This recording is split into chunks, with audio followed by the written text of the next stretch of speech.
So what is the strategy for addiction? Well, I think one of the easier ways to go about doing that is to look at the gift state of addiction, which might be something like adventure, right? Because what we're seeking is something exciting, something to get our levels up. And the reason why we might not be experiencing adventure is because we're not aware of what's actually happening in our 3D moment.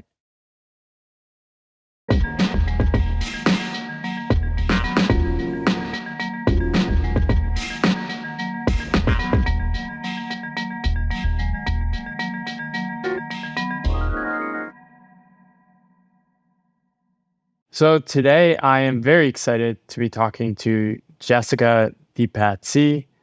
She is a fellow curious human. She is a podcast host. She's done many different things in her career. She's recently been part of producing a documentary around post-traumatic growth, which I got a sneak preview of in the past couple of days. Really excited about this. It's one of the themes I've injected into my book. We're going to dive into her story and the movie, maybe a little behind the scenes of how do you actually do that. I imagine it's even more complex than putting a book out in the world. But excited to have you today, Jessica. Welcome to the Pathless Path. Thank you, Paul. And you said my name the French way, which is really fancy. So I appreciate that. Well, you coached me a little, so I was cheating. But would love to just start learning a bit about you before we dive into the thing that triggered me to want to have this conversation with you, which is the documentary you're working on. But what were some of the stories and scripts you grew up with around what you were supposed to be doing once you reached, as they call adulthood? Yeah, I have quite the script. I think it was an intergenerational script, which I think a lot of us are born into, but I'm half Korean. And so part of that birthright is, I mean, I say this in jest, but it's super true that a noble profession that's easy to understand and one that's been around for a while, like doctor, engineer, lawyer, those things, that is the thing that a lot of Korean parents want for their kids because, I mean, in the most surface level, they want us to find success. And in Korean culture, many cultures, that has to do with how much money you make, right? So the narrative has changed, but I was, and I love my parents, in case they're watching. I love you, Mom. I have to say it was really challenging because just the way that I'm designed, I am not a math person. And those are some very left brain tracks to go down. But I gave it my best shot, you know? I actually, I took Latin in high school. I was like full on going to be a doctor, but in the back of my mind, and it wasn't that far back, it's like, I just need to get past a certain point, figure it out on the side, and then, you know, explain later. And again, it wasn't that serious, but they really ingrained it in me at such a young age. When I would go to the doctor, the pediatrician, right? They'd be like, oh, look at Dr. Chang. She's so smart, so pretty, you know, like, look how nice she is. Don't you want to be like that? I'm like, yeah, I do. So I had this, I guess the benefit of that, though, was I really wanted to help people. That was part of the thing. Always look out for the little guy. And that, into college, when I failed college algebra 3 times, and like college algebra is the very first math class you take in college, it was very clear that I needed to take a different path. So I went down the journalism route, and that's where I am today. Now it's funny, this script of mine carries even till today, because now in this path of being a creative and really wanting to help people and do what I can, and also battling a bit of this hero complex that can come from, you know, being instilled with that narrative early on. I actually went down to Costa Rica last year and apprenticed with a medicine woman for about 6 months. And my mom, poor woman, so this was ayahuasca, combo, iboga, a few other plant medicines that I was learning how to work with, not to serve myself, but just very curious around how it all worked. And she called me crying. She thought I was just like doing drugs, basically. She's like, why are you doing this? You know, what did I do wrong that you need to go there and you need to heal? And like, what are you healing from? Did I miss something? Did something happen to you? And while I didn't have anything remarkable to tell her, it was like, you guys instilled in me that I was here to help people and I'm just going to do it my own way. So here we are. Yeah, these scripts are so powerful. Even if you move past them, they're sort of in a sense still with you. And I've gotten to really know the Taiwanese culture. And I sense it's similar to Korean in that their memory of like real struggle is much more recent. And the development Korea and Taiwan went through was so rapid that like they went from like really roughing it to like modern industrial culture like so fast that like people's bodies don't update the scripts, right? And so it can be really confusing generation to generation. Like my wife's generation, like they kind of have a nice life, but like the parents didn't have that when they were little, and it's so hard to really deal with those disconnects. For sure. I'm actually working with a gentleman who is a Vietnamese boat refugee out of Australia. Now he lives in New York, and we're working on a project on intergenerational or transgenerational trauma. And his example is absolutely perfect for what you were talking about, where, I mean, he literally was born in the jungle. I don't know if he was born in the jungle, but like jungle Yeah. floor kind of stuff in Vietnam. And when he was a baby, put on a boat, and then the boat was set afloat and broke down at some point, and they were just drifting out at sea, starving. They had one day of rations for 20 days, and he just remembers his sisters crawling around on the deck looking for grains of rice. Fast forward, a lot of life happened since then. Now he lives in New York, and he's a very successful tech entrepreneur. And he looks at his family and himself and had this awakening moment like, oh my gosh, we have so much unresolved stuff here, guys. Like, what are we going to do about it? So this is another project that I'm setting off on, but it's a huge, I'm so glad we started with this. It's a huge topic that's near and dear to my heart because I'm an American. I was born in LA.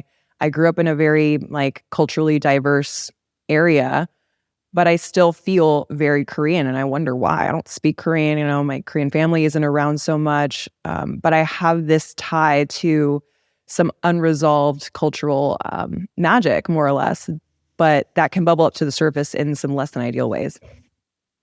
What got you interested in this stuff? You clearly figured out early you were not destined for math.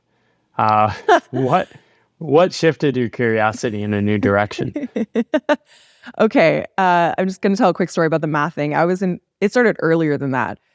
Fourth grade, I was in a math class, and I remember just zoning out, like, oh my God, and just looking out the window and coming back, and a lot of math had happened, and making a very conscious, I even remember this sentence in my head, this is where I stop.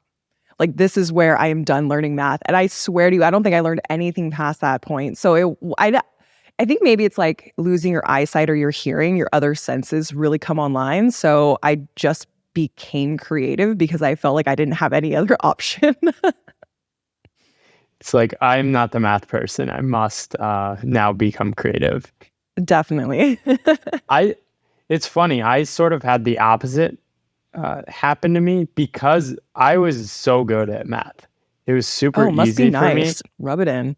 It is, but in a sense, I never developed a connection with my creative side. Mm, And it was always there, sort of showing up in random different things, but I never had the narrative of, oh, those are things that are realistic to do.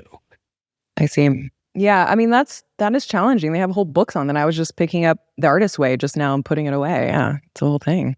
Yeah, that's a beautiful book. And then, so how did you come to become interested in things like shadow work and all that world of ideas? Yeah, so growing up, I went to a small Catholic school in LA, and I early on realized that I'm different. Now, just quick note, everybody's different, right? So that was new to me too. As I grew up, I realized that that's a thought everybody has, but it was really a part of me. I felt very different. And this is a very Korean conversation. I don't usually talk about my ethnicity so much, but again, my mom, she moved here when she was 18, and she's a real rebel, like escaped from a situation in South Korea without telling any of her family for her own safety, and dropped into Chicago, somehow made her way to LA, and was the personal assistant of this amazing hairstylist who invented the foil, coloring system where you put your hair in foil. Wow. And so she made a name for herself. There was some stuff that happened, so she needed to escape that situation. So my mom is like a real kind of survivor badass and not a victim type at all. In that experience, though, I think that she also gained this ability to, or maybe more of like a coping mechanism to fit in, to like assimilate, right? And when she couldn't or had a hard time with it, it really bothered her. So when I first started at this school, which is like kindergarten through 8th grade, so basically I know 30 people my whole life, right? I noticed subconsciously how uncomfortable she was around white women.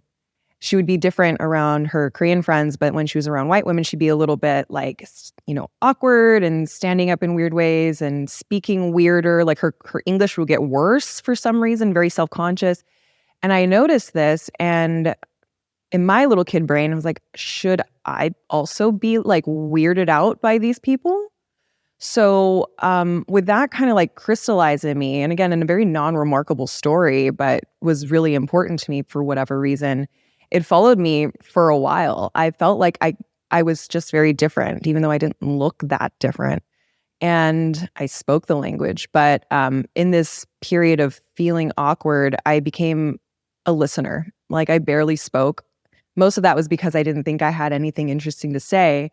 But in that observation period, I learned a lot around how kids interact with each other, and also these curious observations around, okay, why are girls different at the sleepover than they are at school? Why is this girl different with this girl, and why is she different with this girl? And I was just like overwhelmed with the masks that I could see people wearing.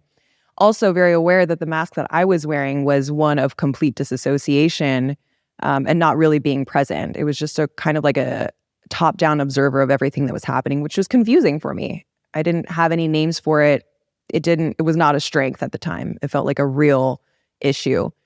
And then when I got into about the 4th grade, all that weirdness had built up, and I was like basically bullied until the 8th grade. So like for 4 years, I was in pretty severe isolation, social isolation, and I didn't want to tell my parents. I want them to be proud of me, I didn't want them to think that I was suffering. So in that period, I had a lot of depression moments. I didn't really know why I existed. I just wanted to get through it. I just wanted to get home and be by myself or play the piano or something.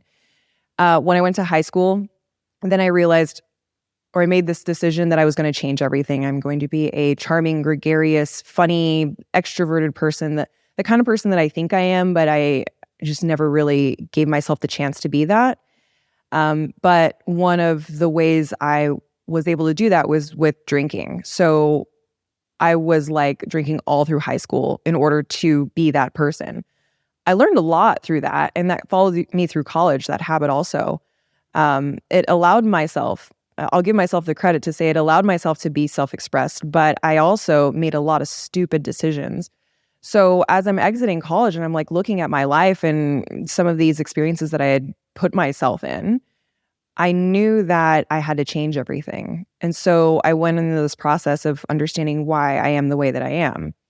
And that's what got me into shadow works, because I knew that I'm a good person. Like, we are all good people, but I would do bad things, right? And so it was just really curious to me. If I'm a good person, then why would I do these things? If I understand the consequences of something, why do I do these things? And so now we were to expand that to a more universal story. Every day of our lives, a lot of us do things even though we know better. We maybe get into the same kind of relationships over and over again, even though we know that that kind of person isn't, aligned for our highest evolution. Maybe we don't eat as well as we should, or we drink too much. So it was really an exploration of my own experience and seeing that if I kept going down this route, I'm going to have a serious addiction issue and not be able to pull myself out. Did you immediately discover Jung, or was it a pathway of different resources to find ideas like his? So actually, I didn't discover Jung until about 5 years ago. And so the system of shadow work that I subscribe to comes from the I Ching, which you're probably Yeah. familiar with. For anybody listening who's not aware of what it is, it's one of the oldest texts known to man as an ancient Chinese text. And it was originally developed as a bit of a divination tool, or not a bit of a divination, it was a divination Yeah. tool, is said in a series of parables. Now, today, this text has been evolved and synthesized over time with different sciences like astrology and numerology and Jung. Like a lot of different bits of psychology and ways and systems that we understand each other can be placed on top of the I Ching to understand more of who we are. So it really started with more of an Eastern context. And then as I expanded further into like really geeking out on it, Jung came into my life. I was like, holy smokes, like this is a whole new thing. And that was great. Yeah, it's really fascinating. I was talking with somebody about this yesterday, how he's really deep in a Greek history rabbit hole. And if you read in history, though, there's a lot of cross-pollination of ideas. Like in these times, there's all these like famous people in ancient history that were actually just alive at the same time. And you had like a thriving Chinese civilization, also stuff happening in Mesopotamia in the West. But now we're so hyper focused in the modern ideas. Like one of my friends says, we mostly consume what's been created in the last 24 hours, and that's sort of crazy. And yeah, I think discovering things like the Tao Te Ching for me as well, it's just like, oh, we've known these secrets forever. And Right. life is just a process of relearning and remembering these. Does that resonate? Yeah, what your friend said about consuming things that have just been created in the last 24 hours, like on one hand, a part of me is like, that sucks. But on the other hand, the things that we create are a result of the things that have happened in the past too. So it's kind of cool to see like meme culture, for example, creating in a second, in a very like messy kind of way, in an entire archetypal story that took pages and pages and pages several hundred years ago. That's neat. Yeah, I never thought about it like that. It's also, I mean, there's just certain stories. I think Joseph Campbell goes into this, and I saw he was featured in your film as well. There are stories that sort of like map onto the human brain, and it's always sort of worked that way. There are certain origin stories that every culture independently comes up with. And so memes are like the simple and dumb version of this in the modern day, but really they're just the synthesized version of a lot of these ideas, just that map on to what humans are desiring or interested in or triggered by. Oh, totally. Do you know James McRae? He runs the Instagram Words Are Vibrations. I don't think so. No. I'd imagine you've seen some of his stuff. I think he creates like a solid 20% of the spiritual funny memes out there that are really hilarious. So he's a friend of mine that lives here in Austin, and he runs a meme school where he will take people through like mythological archetypes and whatnot, and like what memes actually mean beyond the internet meme thing. And it was actually fascinating. And now that we're talking through this, and we're talking about the hero's journey, right? And I think everybody listening knows what that is more or less.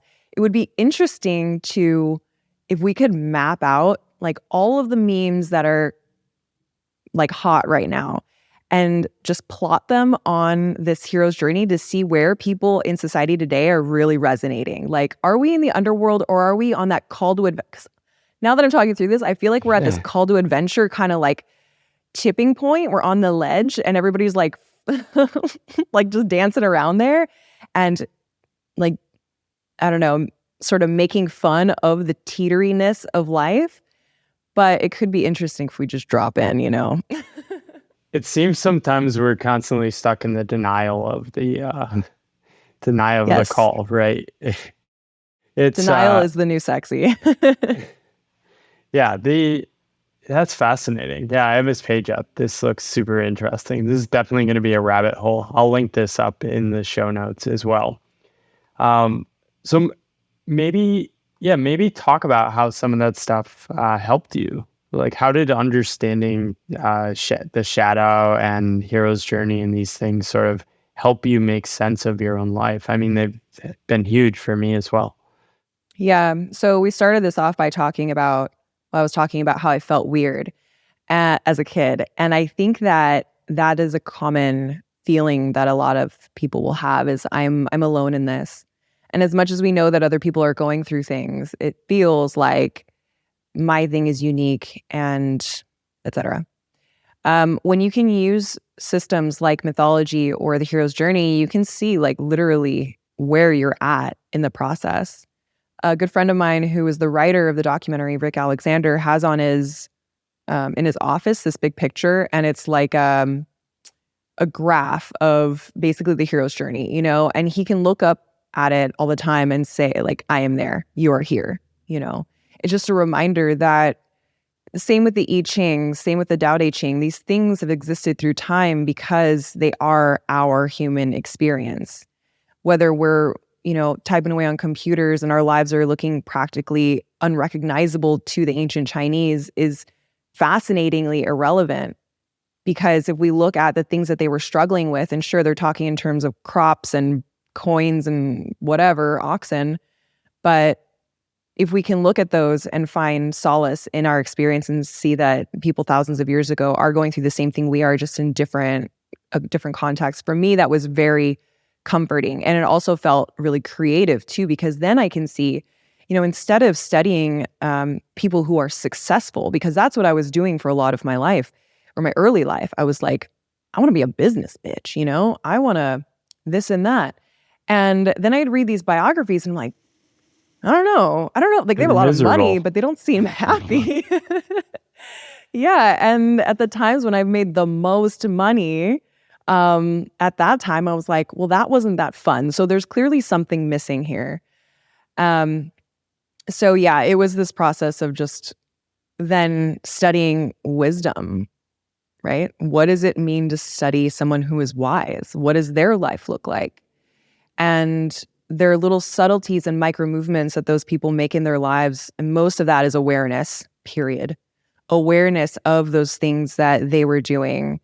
And eventually, if one becomes aware of their actions long enough, has enough of those insights, they become breakthroughs and behavioral changes without a lot of that shamey energy that can be around this kind of work. When you see, oh, this is wrong with me, I need to fix it. Well, yeah, you can wake up earlier, you can work harder, you can not drink, you can not. But also that can be hard on your soul too, because there's a reason why you're doing those things.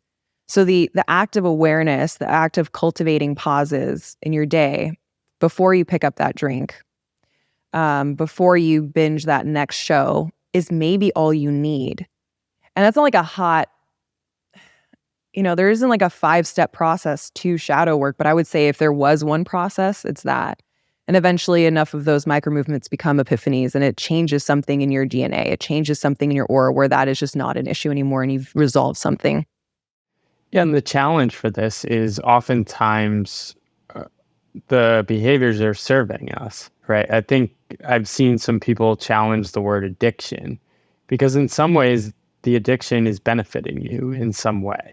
And figuring out like how it is serving you and supporting you can also just help you release it. Is that something, is that a frame you think about when you think about shadow work? So the way that I do shadow work is I will look at a very specific unpleasant thing. Addiction is a perfect example. So, and I like this process because I have certain things in my life that I want to figure out. And if I can put that out there through like my podcast, for example, where we focus just on one little thing, then it can be a Rolodex, more or less, because every shadow has a different kind of strategy. So addiction in particular, it has 2 forms to it. The most obvious one, the one that we know of, is something where you do the same thing over and over again. And it's very clearly not fulfilling you. And you may get a certain high at some point, but it drops down. And then there's also the judgment that comes from that. So like shopping, when I feel bad, I go to Amazon and I buy something and it comes in. I don't even care what it is. It was the purchase that feels good, right? And you shop and shop and shop. That's a kind of addiction. Another kind of addiction that's more prevalent but less known is the jump from one thing to the next thing. So but what it is a constant state of movement. a constant state of like, okay, I'm going to go shop. That didn't do it. Okay, I'm going to go work out. Okay, that didn't do it. I'm going to go call my friend. That didn't do it. It's an avoidance, right? And then so of what? So what is the strategy for addiction? Well, I think one of the easier ways to go about doing that is to look at the gift state of addiction, which might be something like adventure, right? Because what we're seeking is something exciting, something to get our levels up. And the reason why we might not be experiencing adventure is because we're not aware of what's actually happening in our 3D moment. When you're washing the dishes, or let's just say we take a look at a square inch of soil. We could study that square inch of soil for the rest of our lives. Like there's an infinite number of different sciences and stories and ways we can interest ourselves in the tiniest, like most infinitesimal little bit of space. But yet, I think this is one of the issues we have now. We have access to everything, right? We're not sitting on the side of the road just bored, like how you might see people doing in Costa Rica. They're just sitting. You see kids just kicking dirt and stuff, and they're probably having a way better time than a lot of kids here who have like the soccer practice and the this and the that. Yeah, it is.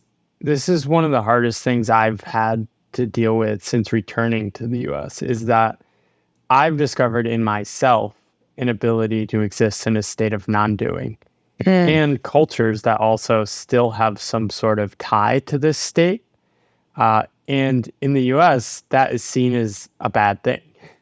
Oh, you're just not going to do anything? What do you mean? What's your plan? What's your next step? What's the goal? And yeah, it's really hard to access that. Do you think people need to leave the US to experience a different state? This is something I've just been playing with. No, but it's a lot easier to do that. Yeah.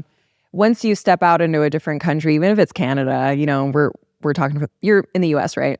Yeah. Yeah. I mean, even if you go to I'm Canada. also in Austin, by the way. Oh, you are? Why are we doing this online? Because I have a baby. And okay. Oh, well, I'm going to come visit your baby one of these days. So, yeah, like even going to Canada, it for me was totally different. And I've been luckily like blessed to be able to travel all over the world from a young age. But yeah, like there's no quicker way to see how, well, to expand your perspective, right? And when you expand your perspective and you come home, taking a shower feels different. Like the way you wash and dry your dishes, you're just like very aware that this isn't how everybody does it. In Canada, not until just recently, you couldn't get an orange unless it was winter, right? Like so different. But I don't think that you have to leave your backyard. And I do feel a certain kind of way when I say that because I have had the opportunity to travel. But for anybody listening that doesn't have that opportunity, to just walk outside in your neighborhood and just to observe for real, like to not be in a rush to get somewhere, on your 2 feet, we can explore everything. So you said before the gift state. Can you say a bit more about what that means and how that ties to adventure and how we might be distracting ourselves from that state? Yeah. So this is all based on a system within, okay, I'm going to say it's the gene keys, but this has lasted for, I don't know, forever since we've been humans. But this sentence, every shadow contains a gift, right? Like the grit within the oyster turns into the pearl. And another way that we might say that is like in a Tony Robbins-esque fashion, your mess becomes your message. Like there's a reason why this sentence has been translated over time in different like industries, because there is something about having a problem that like okay, let me just use myself as an example. There are a lot of things that I do in life that are like not great, but that don't bother me. They're not an issue for me. But then there are some things that I'll do that aren't great that are like, this really bothers me. So I'll just start with that. Like one of those things is feeling lazy, like you were talking about. That is a thing that when I'm feeling lazy, and not the restful, like rejuvenating lazy, like I need to be lazy, but I have a lot to do and I'm really like inert, like I can't get going. This is one of my main shadows. And because that is so like alive in my psyche, the system tells us that the things that are most lit for you, that are the biggest problems for you, are the things that we're more or less here to conquer and to turn into our greatest gifts. Because if you're deficient in something that's important to you, it's hard not to work on it. You know, I mean, we can keep avoiding it. That's definitely a possibility. But if we were to, like, from a bioevolutionary standpoint, if something needs to be fixed, it usually gets a lot of attention. So laziness, for example, that being a problem for me, I hyper focused on it and I worked on it. And now determination, that gift state, is one of my greatest gifts. But it wasn't innate to me. It wasn't something that I was good at. Now, if we were to look at something that you're just naturally good at, is it going to be your greatest gift? Probably not, because it doesn't need that much attention, right? It's not screaming for like a level up. It's fine. So that's what I mean by like shadow state and gift state. They lie on a spectrum and it's more or less the same kind of energy. It's just like opposites. Yeah, is something like that also just calling you to actually rest too, but in a deeper, more connected way? I mean, it can, you know, that's where this work gets really nuanced and it's hard to put together a fun little 20-minute clips on shadow work, which is like my nightmare, you know, it's so nuanced. Yeah. Yeah, like resolve, rest. Rest is different than laying down, you know, like true rest could be something that doesn't look like rest at all. So it really depends. Yeah, I think for me, that was something that was really confusing to me. I was not working long hours, but I felt like I was. Mm-hmm. And I've now found I work in a much more like up and down flow where I can go really intensely on stuff and feel energized, but then I need a break of sort of not really doing anything. And that was just impossible in my previous employment, but is something I'm still trying to figure out. It's a hard thing to develop a relationship to, especially when I'm in the US and everyone's just busy all the time. Yeah, I mean, our systems aren't designed for us to live cyclically, you know, when we even think about women and Right. how freaking unproductive and indoorsy we feel for a week, if not 2 weeks out of the month, right? But then most women are expected to go to work every day at the same time, no matter what. And I think things are, there's a little bit more awareness around things like that. But yeah, to just blow into winter without any rest, you know, right into spring, right into summer, right back into fall and winter again is really unnatural. I don't know what the answer of that is. You know, people have their 9 to 5s and things, but for me, it was once I recognized that about myself, I needed to get out of it and I needed to do whatever possible to live more naturally. Yeah. So how did you get into wanting to make a documentary? Okay, so this is a fun story. Okay, I haven't told this story actually. I have another thing that I say when people ask that question, but I'm going to tell a different thing. Okay. We Um, want the deeper stories here on the Pathless I Path. don't know if it's deeper, but it's weird. So It's just perfect. another option. Okay. So like 5 years ago, I get a call from a friend. I won't name his name. And he was like, "Hey, I have an opportunity for your husband, my partner Jeff Depatie, who's a producer in this documentary with me as well. And Christopher Nolan is looking for a military like consultant on his new movie GI Joe that they're recreating with Mark Wahlberg. This gentleman that called me is a good friend of mine, and he was calling in his whole A team because they had gotten integrated with Nolan's team and looking to like just reinforce this movie with as many pros as they could, right? Fitness, military, whatever. So it was really exciting. We hopped on a call with Nolan's main guy. We hopped on a call with Dana something from Disney, and we hopped on conference calls with these people all at the same time. All right. Jeff and I were stoked. We're huge Nolan fans. And Jeff is a high level military sniper. So it wasn't like far fetched for this to happen. So all of a sudden, though, I mean, we had a lot of conversations, but a month went by when we didn't hear from them. And then we're like, well, maybe this isn't happening. We're trying to reach out and stuff started petering out. So anyway, my friend calls me a couple months later and he's like, hey, remember that whole thing with Nolan's crew? I called a good friend of mine and because they needed security for some of these people that were coming in. His friend was an ex-CIA person, and when he was on these calls, he got some like weird, like spidey sense stuff. Some tomfoolery is happening here. So he calls his friend at Disney, who he had a contact with, and was like, "Hey, is this legit?" His friend was like, "No, this is a scam. This is like it's an Indonesian man in Indonesia who can change his voice to What? anything." So I was talking to a British man, a white middle-aged woman, like some surfer dude, like all these people, and they were all on the same call together, clearly not talking over each other, but I didn't notice that. And and so there's even a podcast that's out about this now called The Con Queen, the Hollywood Con Queen. Oh my And God. we didn't get far enough to any point where they were asking for money. And I was like, how were they going to get money from us? We were on the most annoying part was that we wasted so many hours and like we were so excited about something that wasn't real. And also it felt gross, but it was hilarious. So anyway, in the podcast, and they just caught this guy recently, by the way. In this podcast, they go through how they actually would have you fly to Indonesia on your own dollar and you would get reimbursed. And then all the hotels and like the visas and stuff that you would need to buy to like be a part of the acting classes and stuff. They'd be all in cahoots together and just drain your bank account there. So it was a pretty sad story, but being a part of it was funny. Long story short, after that, Jeff and I were like, okay, we got so excited about this. It must have happened for a reason. That's just how we think. We couldn't have spent this much excitement over something that's not going to happen. Let's make our own movie. So that's basically like how we got started making a movie. And yeah.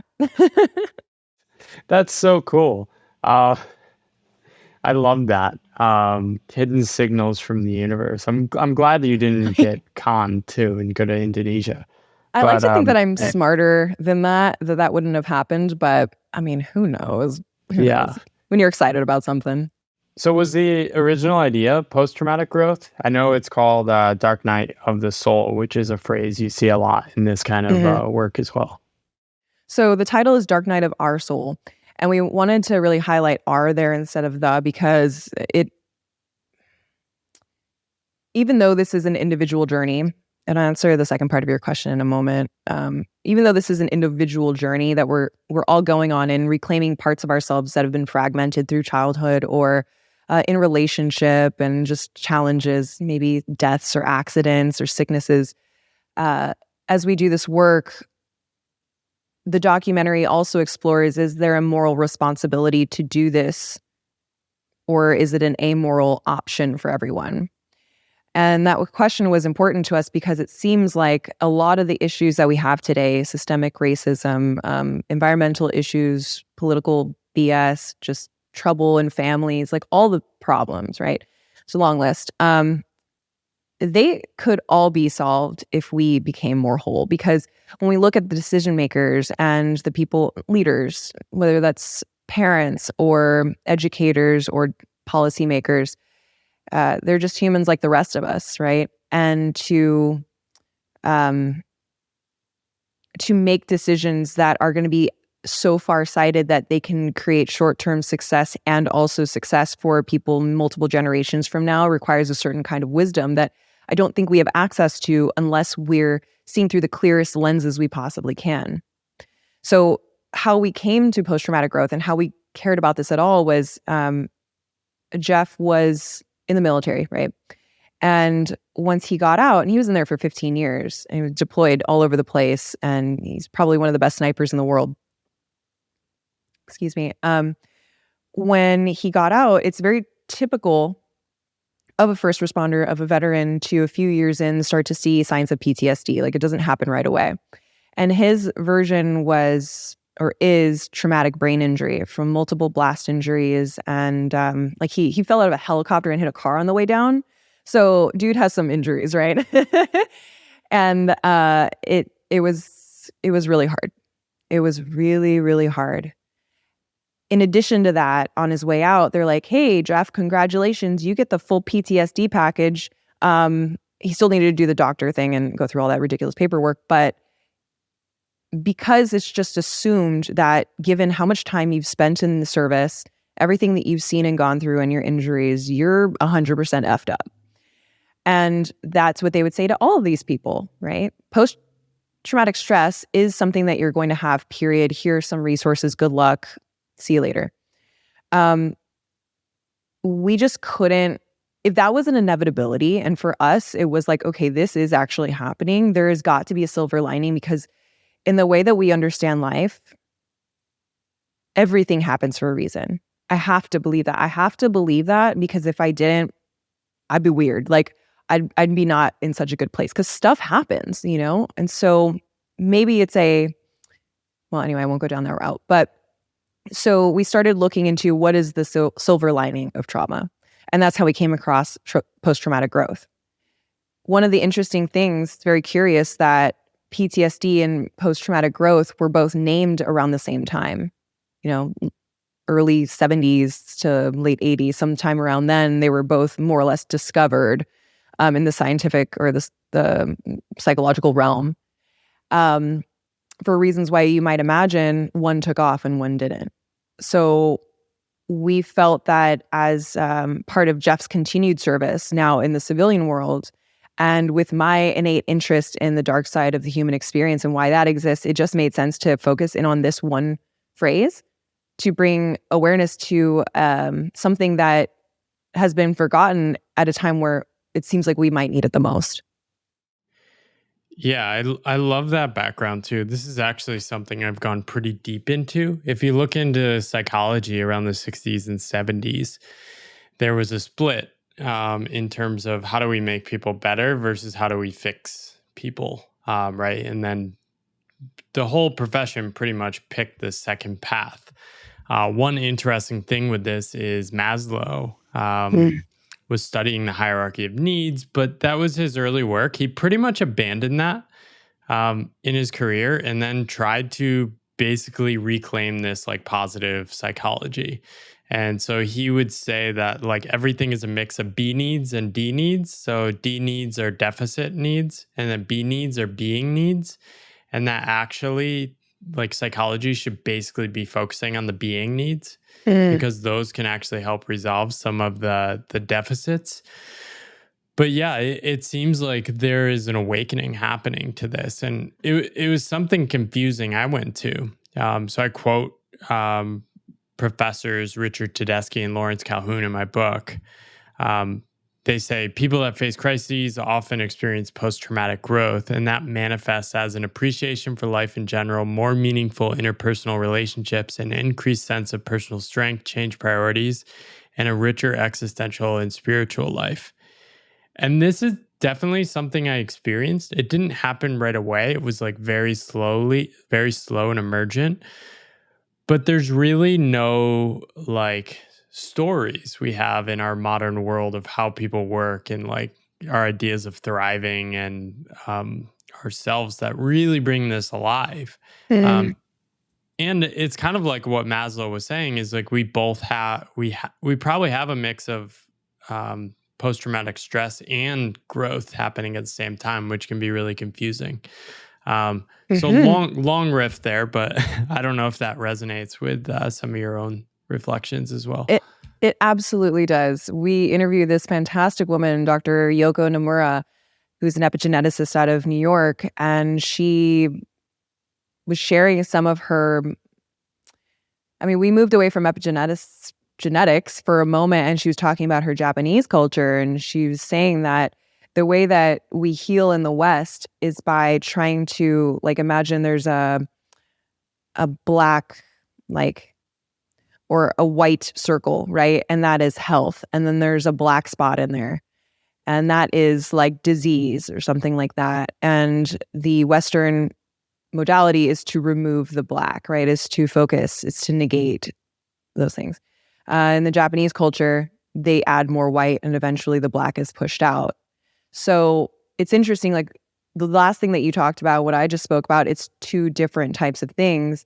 What we're exploring in this documentary, and more with depth psychology instead of positive psychology, and this hyperfixation on what's wrong with us, which is like a whole thing, to ask the viewer to contemplate bouncing between the two, because white and black, like that is just not the world that we live in, right? And to focus on your strengths only and to add just more good can be a source of bypassing, because there's still material in there that needs to be resolved. No, not everything needs to be processed though either. We look at ADHD, or, like I was on Adderall when I was in college, like diagnosed with ADD or something. Like I probably have it, I guess. I get a lot of ads for it for some reason on Instagram. Like Instagram thinks I have ADD, that I'm bloated and like a whole bunch of weird things. So, and like I need mushrooms. But if we can, but I know it's not the hot thing, being middle, being contemplative, being like not regimental about the way that we think is a really difficult thing to ask somebody, because we're not asking them to do anything in particular. It's just, you are your own experience. So like the rest thing, is this desire to not be resting a coping mechanism because you can't sit still, or is this a moment that you really do need a rest? It's all very kind of like feely. Yeah, and even positive, like when I was using positive psychology in that previous question, I wasn't even referring to the modern version, but we have this positive psychology, but it's the same as like fixing psychology, because it all starts with the same belief that like we are broken and we either need to fix it by treating things and fixing things, or doing better because we're also broken. So I love this phrase of depth psychology. Is that like a field in It academia? is. Oh It wow, is. that's Yeah, awesome. it's great. It really focuses on mythology and using archetypes. Oh, it's like Jungian psychology basically, but also integrating myth and maybe being less focused on the man and more around his processes and his way. So they even study things like astrology. You don't need to believe in astrology, but there's a system around it to where if something tells you you are a certain way and you consider how you fit into that box and you really try to figure out, okay, well, what does this mean for me? Subtract that, add the Bible, same kind of situation, subtract that, add MBTI or something. It's a way to understand yourself and like some of the complexities around that. And one of the things that you had mentioned there was like getting better or fixing ourselves or whatever, right? Like, so as we were creating the documentary, one of the huge questions was, how do we define growth? Post-traumatic growth. Tedeschi and Calhoun have those 5 things, like strength, better relationships, spiritual connection, being of service. There's another one I can't think of right now. And those are all fine and great deathbed moments. And then also what happens when you're not doing those things, which is a lot of part of the day. So you were saying like PTSD or PTS, more or less, that's what they call it now, and post-traumatic growth, they can happen at the same time, right? And so getting better, as you probably saw in the documentary when Rick was talking, it's like getting better isn't necessarily what we might consider getting better. What is getting better? A lot of times we associate that with success and achievement. A lot of times we associate that with the number of friends we have, or the amount of money we have, or how beautiful we are.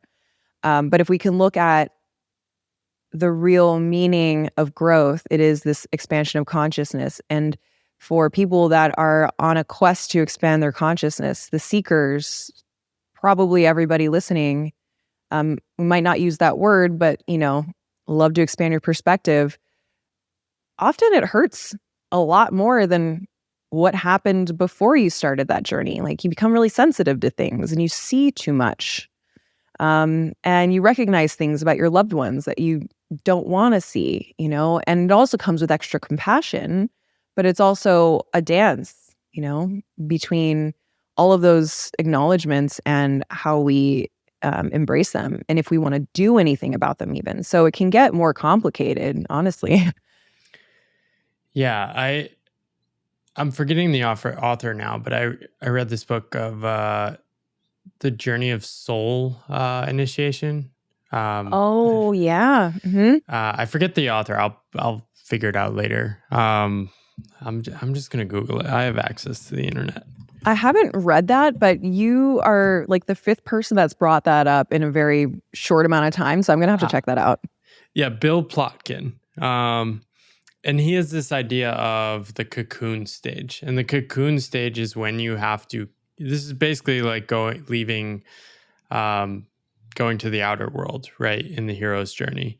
And I definitely experienced this. And I sort of had to leave my job. I had to leave my identity, and I had to leave my country. And when I was in Asia, I felt extremely lost, and I didn't have the most support for what I was doing because I couldn't articulate what I was doing. But at the same time, there was a strange feeling of, at the same time of being lost, of finding myself. And that, okay, if I follow this strange feeling for a few years, it might work out. And I've definitely sort of reemerged in a much stronger way. But this is the hard thing. There's no roadmap. And I tell people, like, it might suck, but it might also be worth it. Yeah. Yeah. That's shadow work right there, right? Like, it's not fun to look at yourself in the mirror and see that you've had spinach in your teeth for your whole life, but it's always worth it taking it out, that feeling of it not making sense is very common too when we're following our hearts. And as cliche as that might sound, you being in Asia and being like, I know this doesn't make any sense. And I could logic my way out of it. I could make something up so that you feel like whoever you is, somebody, your supporters, your loved ones that might be like concerned about you. I could make something up so that it proves to you that I'm on the right track. But that intuitive, like gut instinctual sense is sometimes completely disconnected from the linear way that our brains want to make sense of things. Yeah, and I did make stuff up. That was I've done the same thing. And so what did you learn along the way of going down this rabbit hole and helping to produce this movie? I learned that producing a movie might be harder than resolving trauma. I can imagine. So, that's not true, but so my background is in podcasting, and I thought that there'd be a lot more rollover into just making it video or something, right? Come to find that the whole process of bringing a movie to a major streaming platform is like, it's super who you know. And also it's who you have known that is willing to support you. And so what I learned was in the work that Jeff and I have done over the last 7 years, this was our time to start calling in some favors. And we've just been really grateful. So many people have donated their time and their teams and money. Like, we're going through a Kickstarter right now to raise finishing funds for this and to execute an impact campaign so we can take some of these people in our cast that have these remarkable stories of post-traumatic growth to correctional facilities, to speak to first responders and veterans and people who are like on the front lines or have intentionally or unintentionally found themselves in an arena that's really difficult. Because often those people are like the greatest warriors on the other side of it. People in correctional facilities, dude, they're tough and they're smart, and they're in there because they don't like the way the system works, right? And they're also in there for other reasons, like maybe they didn't have great families or great resources or sense of agency to work the system. But I mean, I think we would have a lot more in common with somebody in prison than we might, like the president of the United States. So we really want to take this message to those people. Anyway, sorry, to answer your question, I learned just how much people can care. Because when I met with consultants around creating a film around this, they're like, this is a really complicated topic. Like, are you sure you don't want to just create a reality show around something, or like, a documentary about beards? Like, that would do really well. It would do well. We should probably do that next. But no, like, we wanted to tackle like this topic where the antagonist is yourself. Like, no, people need the antagonist to be somebody else. They need to be Coca-Cola. They need it to be white people. They need it to be something else. But to think that you're your own worst enemy is like kind of a hard thing to sell. So that was another thing that I learned, is how controversial this topic actually is.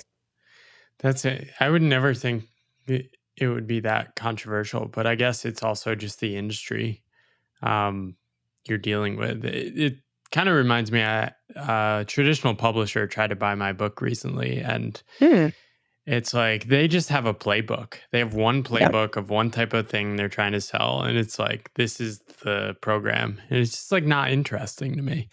Yeah, it's tricky. So what are you trying to do with the movie? I don't fully understand how you bring movies into the world. You're sort of taking an indie route now and getting some early funding, but then you're going to try to, I guess, sell it to streaming providers? Yeah. So I'll walk you through the process if you like. Sure. So there's a development process, and this is where, you get the idea and you get really excited. And then you need to figure out, okay, if the assumption is that it's interesting and there's a market for it, and which right now is the perfect market for a film on post-traumatic growth. We just went through the most remarkable global trauma ever with, hashtag the C word. And so we're all like different on the other side of it, whether we want to admit it or not, for everyone's own reasons. Okay. So we should know about these things. In fact, the studies on post-traumatic growth really started ramping up after COVID, because people were interested, scientists were interested in how like pregnant women were dealing with it, how different like socioeconomic backgrounds were dealing with it. All that stuff is fascinating new wave of research that's coming out now. So the idea is good. Now, how much is it going to cost? That we need to figure out. So we create a timeline and a basic storyline structure of what we want to explore. Now, the way that we went about it was the way that you're not supposed to go about it, but we couldn't do it any other way, because when you do a purely exploratory type of documentary like this, where you go in there with a theory and you don't know what you're going to come out on the other end with, you're left with hundreds and hundreds of hours of unused footage that you have to sift through maddeningly at some point to put the story together. Ideally, you know what the story is, and you can create your peaks and valleys and know what your characters are, and you can timeline it out and have a rough script, more or less. It's not scripted, but you know what points you're trying to hit. So now that you've timelined everything, you have your budget, then you need to find funding. So we self-funded the pre-production and the production, the majority of the post-production ourselves. Again, something that you don't have to do. You can go out and get grants. You can get business loans. You can get, at that point, funders early on, or investors, especially if you have a story that's like really like touches hearts, like really resonates, or really is applicable to big business, that they might benefit from the production of this. So you get some of your funding secured, and then you hire somebody like me to make sure that all these artists are wrangled. So I'm the bad guy, basically. And I find the casting crew, find the director, find the showrunner, find all of the interviewees, storytellers, the experts, everybody. And then we fly all over the place and interview them. And that's the most fun part. You're staying in fun hotels. You meet all these fascinating people, like met John Vervaeke, who was so cool. I love John's stuff. I mean, he is a madman. I love him. Anderson Todd, who is like the main star of the documentary, the fairly unknown guy, but one of John's colleagues that he introduced us to. Anderson may be one of the wisest men on this planet. So humble, so like accurate in the way that he puts his words together. It was just brilliant sitting with him, and so funny. And then once we get through production or pre-production, when we're recording everything, then director, editor, the producers who hold the big vision come together, and then we create the story. And so Luke Montgomery, or Zachariah Montgomery, who's our director, also did the editing, and he was basically in his basement for months on end. It was so funny. He'd come out every once in a while. His hair is just like this, sifting through all this remarkable material. So also part of this process, if you do something that's as intense as the topic we're doing, we went through it. The universe made sure that we understood this topic like forwards and backwards. So we were going through our own super challenging bits of adversity throughout it, which was so helpful in hindsight. I mean, not even hindsight. We knew why we were going through those things. We were playing out our own belief that post-traumatic growth is real. And we were tested. There were lots of times, even recently, we're just like, what are we doing? Let's just get into sales or something, why are we trying so hard? What is the point? If distributors aren't thinking this is too complicated for people, if they just want movies about, I don't know, things that people can like watch with their mouths open and drooling. So but clearly part of that process is a lot of ups and downs of our own emotional experience in going through this. Once we then have our rough cut, the way that we're doing it, now that we have, the 30-minute version that's available to watch right now, and if anybody is listening and wants to check it out, you can go to posttraumaticgrowth.film, and it'll take you to our Kickstarter page. And we're just asking for a donation of $15 to watch the 30-minute short, which is really lovely. And with that Kickstarter, we use this as a proof of concept. So we need quite a bit more to raise to be able to do this impact campaign. And it's all step-by-step process, because in order to get the best negotiation deal with a distributor, we need to show that we have serious teeth in the game, and then there are a lot of supporters behind this. So the Kickstarter shows that there's grassroots movement, that people do care and they get it. The major donors, which we take that proof to, are then the top-down proof that organizations get it, things like that. And then when we go to distribution company, because we are a small indie house, that's when it's like, okay, you guys can keep your creative freedom. We'll help you finish the film, and we'll make some good negotiations for the major streamers. Wow, that sounds like a lot. Yeah. So I think by the time this is published, I think your Kickstarter will be over, and you're sort of at this bigger investor level. Okay. Right. I think you're closing the Kickstarter today, right? No, we're starting it today. Oh, you're starting it today. Yes. So it should be live. If people want to check it out, I'll link it. Yeah. I think the end date is July 4th. Okay. Yeah. So it'll still be up. Cool. But also, if there are any big investors that want to invest that are listening, feel free to reach out to Jessica as well. That would be great. Any other places they should, how can they best support you if they're interested in this stuff? Yeah, well, I've been getting some messages from people that have watched the short already, that have been going through it, and they're sending it to all their friends and family because it expresses maybe the complexity that they've been going through in a way that's really hopeful. Because that was a big thing about this. We didn't want to create what we call trauma porn. This isn't something where we're just like wallowing in misery. It's a real story of hope and science and spirit.